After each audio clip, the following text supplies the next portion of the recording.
ఓం నమ శివాయ శంభో శంకర హరంబర మహాదేవాయ ఏడుకొండలవాడ వెంకటేశ్వర స్వామి యా లక్ష్మీ నరసింహస్వామి నీ పాదాల సాక్షిగా మార్చి 1వ తారీఖు నుంచి 15వ తారీఖు వరకు మిథున రాశి వారికి ఎలా ఉంది ఒకసారి చూడమ్మా చిలకమ్మ. మిథున రాశి వారికి ఎలా ఉంది చూడు.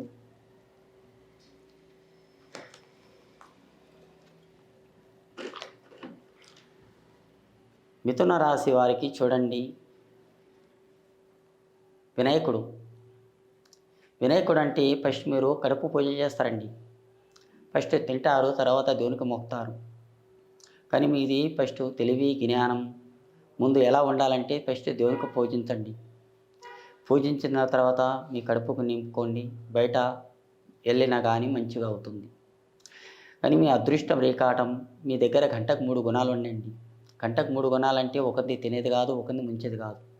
మీరు పిల్లలతో ఉంటే పిల్లలు మాట్లాడతారు, వయసులో ఉంటే వయసులో మాట్లాడతారు, ముసలోళ్ళు ఉంటే ముసలోళ్ళ మాట్లాడతారు, కానీ వయసులో ఉంటే వయసులో మాట్లాడతారు. అలాంటి తెలివి జ్ఞానం మంచిగా ఉంది. మంచి జ్ఞానం, మంచి తెలివి, ఆలోచన రేకాటం మంచిగా ఉందండి. ఈ మార్చి 1వ తారీఖు నుంచి 15వ తారీఖు వరకు మీకు ఎక్కడ పైన నంబర్ 1 సాధించాలి అనుకున్నది కావాలని మీ కోరిక అవుతుంది. ఆ భగవంతుడు మీకు తప్పకుండా ఉన్నాడు. ఇక్కడ మేడారం సమ్మక్క సారక్క కానీ, ఇక్కడ సిరిసిల్ల మల్లికార్జున స్వామిది కానీ ఆ దీవెన ఉన్నది. ఇక తప్పకుండా ఉన్నదండి. అదృష్ట రేకాటం మీ పేరు మీద ఇప్పుడు వచ్చేది శివరాత్రి. శివశివ అనుకుంటా మీ దరిద్రం అనేది ఎక్కడ పైన మీకు దూరం అవుతుంది. మీ అనుకున్న పనుల్లో మీకు మంచిగా ఉంది. ఆ శివునికి మాత్రం అభిషేకం, పాలాభిషేకం చేయండి. మీకు ఎక్కడ పైన మీకు మంచి జరుగుతుంది. ఆ శివుని దయ వల్ల మీ అనుకున్న పనుల లెక్కల్లో కానీ ఆ గంగమ్మ దేవి కూడా మీ ఇల్లు హరకత్ బరకతులు పెడుతుంది. పార్వతి మాత మీ ఇంటిలో బరబ్బర కలిసి వస్తుంది. ఇంకా కుమారస్వామి, వినాయకుడు స్వామి ఆ దేవుళ్ళు మీ కడుపులో పుట్టే యోగం ఉందండి. కానీ అదృష్టం మంచిగా ఉంది.